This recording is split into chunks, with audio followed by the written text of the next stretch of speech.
In this tutorial, I'm going to show you how to add a missed data point in Goal Guide. So here we are on the Goal Guide app, and the first thing we want to do is click a category, and once it loads, we'll have to click a goal that has a missed data point. Okay, now go up to View Progress.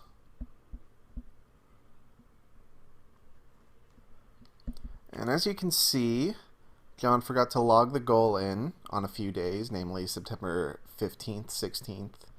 So we can fix that by going to Add a Missed Data Point, clicking on the calendar, and clicking on the 15th,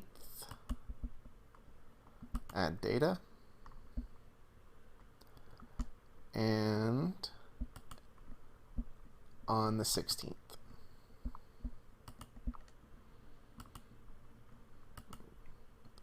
And you can just keep doing that until all the data points have been filled.